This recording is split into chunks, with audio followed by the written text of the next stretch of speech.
안녕하세요 여러분. 민심쇼 시즌3 7화의 진행을 맡은 감독란입니다. 반갑습니다.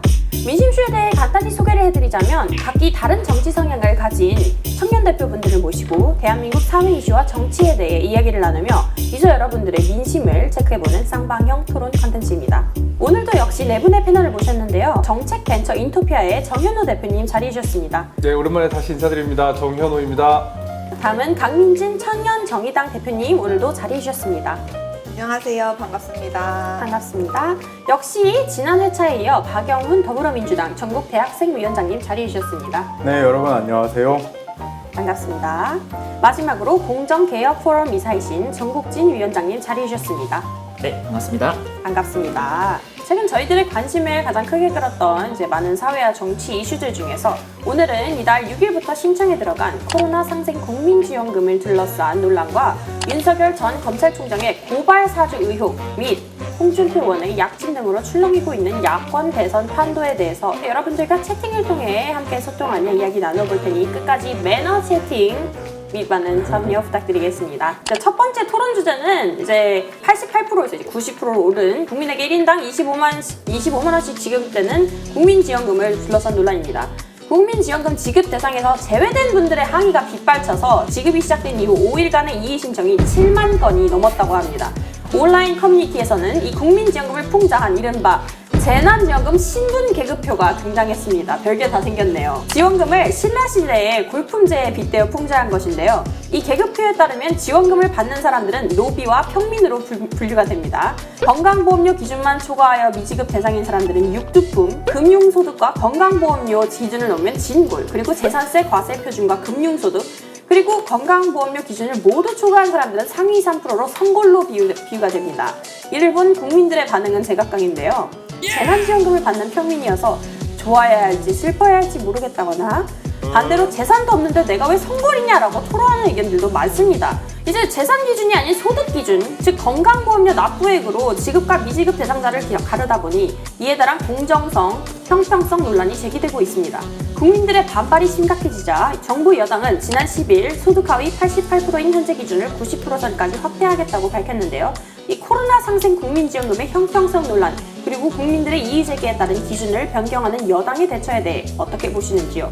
이 코로나19에 대한 피해 실상을 정확히 반영하기가 어려운 상태에서 지급을 했는데 이게 국민건강보험공단에서도 이 직전가입자하고 지역가입자 보험료 산정 기준도 다르고 선정 시점도 달라가지고 결과가 나온 거 아닌가 생각을 하고 있습니다. 소상공인들의 피해가 어마어마하고 또 이 코로나 때문에 특히 더 피해를 많이 입으신 분들이 분명히 있는데 이 피해에 대해서는 국가가 돈이 없어서 제대로 충분히 보상을 못한다라고 하면서 25만 원을 받아야 되나, 사실 저는 그런 생각이 들었어요. 물론 이제 받아서 좋기는 했거든요. 근데 이거를 받는 것 자체가 우리나라를 위해서 지금 좀 필요한 일인가, 우선순위인가, 이런 생각이 좀 들었습니다. 현재 정부 여당이 너무 근시안적이다. 그때그때 땜질 처방이다. 이 88%로 한 이유가 있었으면은 그걸 그대로 밀고 가야지. 그거를 굳이 2%를 더 해가지고 한다? 좀 중장기적으로 이렇게 길게 보는 그런 정책을 하기보다는 그때그때 그냥 사람들 마음에 이런 데에 좀 호소하는 그런 것들이 좀 많이 보여져가지고 굉장히 좀 안타깝다는 생각이 많이 들었습니다. 그래서 이제 이 모호한 기준에 따른 혼란과 배제에 따른 차별, 소외감으로 인해 지원금이 국민들 간 갈등을 불러일으킨다는 지적도 나오고 있습니다. 지금 보고 계시는 왼쪽 이미지는 김부겸 국무총리가 지난 7월 고소득자에게는 재난지원금 25만 원 대신 자부심을 드린다라고 말한 사실을 비꼬며 풍자한 고소득자 자부심상입니다. 그리고 오른쪽 이미지는 온라인 커뮤니티에서 화제를 모으고 있는 신종 고백법이라는 게시물인데요. 남성이 저 재난지원금 못 받습니다. 사기시죠? 라고 질문하니 여성이 야! 하며 환호를 하고 있네요. 재난지원금으로 소득 상위 12%와 소득 하위 88%가 나뉘면서 온라인에서 이런 우픈짤들이 퍼져나가고 있습니다. 표심을 겨냥해 추진한 현금 살포 정책이 국민 갈라치기를 발생시켰다는 이러한 지적에 대해서는 어떻게 생각하시나요?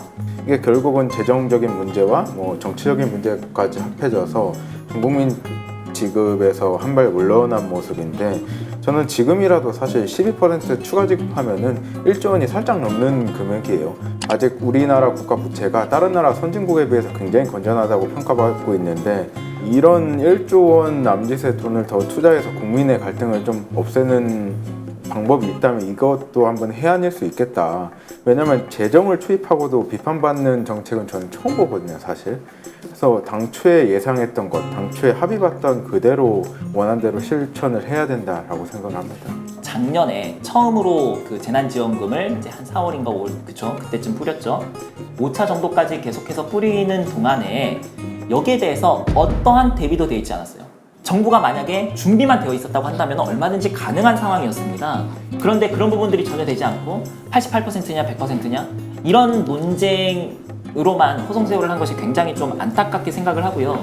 다른 나라 같은 경우는 그 소상공인의 고정지출의 90%까지 지원을 해주는 거 아닙니까? 그래서 소상공인들이 그 자영업자들이 앉아서 죽지 않게끔 할 수 있는데 지금 이 나라는 자영업 비율이 굉장히 높은 편에 속하는 그런 나라임에도 불구하고 방치했다. 이게 정부의 일인가? 라는 생각을 가져보게 됩니다.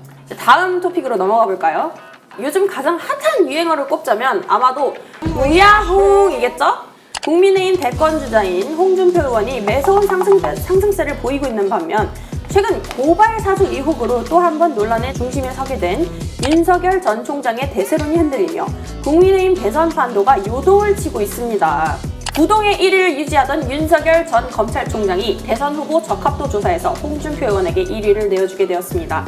지난 6월 말 정치 선언을 한 후 3개월이 채 안 되는 기간 동안 윤 전 총장의 지지율이 계속해서 하락해왔는데 최근 인터넷 언론인 뉴스버스의 고발 사주 보도가 전국을 강타하며 지지율이 더욱더 빠른 속도로 빠진 것으로 보입니다. 이러한 홍준표 의원의 상승세와 윤석열 전 총장의 하락세, 원인이 어디 있다고 보시나요? 이분이 이제 정치권에 계속 있었으면 이분의 모든 과거 행적들이 투명하게 다 보여져 있었을 텐데 그동안 이제 검찰 안에 계셨기 때문에 우리가 몰랐던 것들이 자꾸 등장하는 거 아닌가라는 생각 속에 안 좋은 생각이 더 확산돼 가고 있는 거 아닌가. 그런데 그런 반면에 홍준표 대표가 인터뷰할 때 보니까 준비가 많이 된 듯한 모습을 좀 보여주시더라고요. 일단 말투도 좀 옛날보다 좀 천천히 속도 늦추셨고 좀 침착한 이런 모습. 그 다음에 여유. 그러니까 옛날에는 누가 이렇게 말 걸면 자기 생각이 다르면 반격도 하시고 그랬는데 살짝 까칠하셨죠. 이제는 뭐 웃으면서 넘긴다든가 약간 좀 다른 이미지를 보여주고 또 안정된 이미지 이런 거 보여주면서 차라리 저렇게 오랫동안 정치 활동을 했던 사람이 낫지 않겠느냐라는 생각이 강화되고 있기 때문에 지지율이 올라가고 있는 거 아닌가.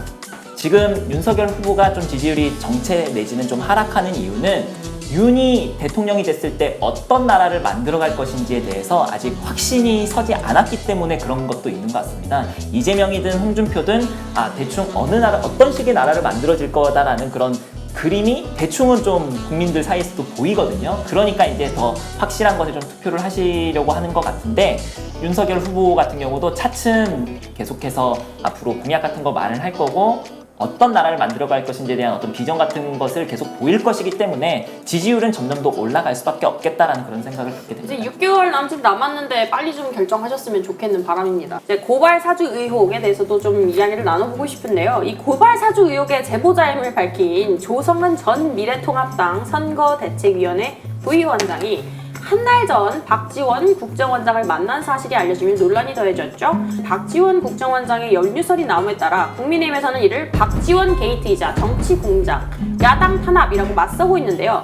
이 사건에 대해서는 어떻게 해석하고 계시는지, 사건이 대선 판도에는 어떠한 영향을 미칠 것으로 전망하시는지. 밝혀진 사실을 보면은 손준성 검사가 김웅 의원에게 전달을 했죠. 고발장과 관련 내용들을. 근데 손준성이라는 분이 어떤 분이냐면 윤석열 총장이 당시 검찰총장이었을 때 그분의 대내외적인 업무를 총괄해 주시는 비서실장 격이에요. 과연 이 과정에서 윤석열 검찰총장이 관계가 있느냐 없느냐는 사실 밝혀지지 않았어요. 세 가지 포인트가 있는 것 같아요. 첫 번째는 이제 이 고발장 누가 작성했고 어떻게 국민의힘에 전달이 됐고와 관련한 이 검찰과 관련한 이 문제. 그리고 두 번째는 그러면 이거를 누가 어떤 의도로 폭로를 하는 것인가. 거기에 이제 국정원과 뭐 연관이 있냐 없냐 뭐 이게 문제가 두 번째 있는 거고 마지막으로 이제 공수처 문제가 있죠. 공수처에서 이제 윤석열 전 총장을 수사하는 그게 대한 어떤 과정이라든지 뭐 그 수사의 적절성 뭐 이런 부분이 있을 거고 근데 이제 이 세 가지를 다 따로따로 놓고 적절성을 판단을 해야 되는데 지금은 그 한쪽에서 검찰, 국정원 이렇게 되는 것 같아서 국민들을 오히려 좀 더 혼란스럽게 만들지 않을까. 윤석열 총장님이 이제 좀 준비해야 될 거는 이미 공정과 정의의 상징으로 부름을 받은 사람이잖아요.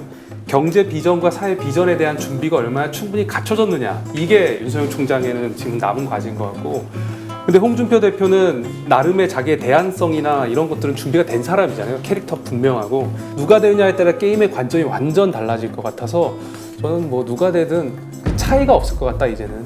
예전에는 좀 윤석열 총장이 많이 유리했다면 지금은 누가 되든 큰 차이가 없을 것 같다 그렇게 보고 있습니다. 자, 오늘 코로나 상생 국민지원금을 둘러싼 논란과 국민의힘을 중심으로 한 대선 판도의 변화에 대해서 이야기 나눠보았는데요. 먼저 정현호 대표님 오늘 토론 어떻게 보셨나요? 오늘도 이렇게 좋은 대화 나눌 수 있어서 좋았습니다.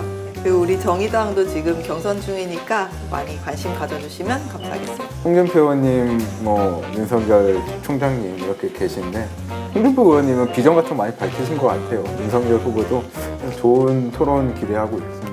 자, 오늘 민심쇼 시즌3 7회차 방송은 여기서 마치도록 하겠습니다. 다음 주에는 더 재미있는 주제와 토론으로 여러분들을 찾아뵐 것을 약속드리며 마지막까지 함께 참여해주신 우리 유저 여러분께 감사드립니다. 매너 채팅해주셔서 너무 감사드려요. 그럼 다음에 뵙겠습니다. 감사합니다. I hear words that you're not speaking. I can feel you breaking through.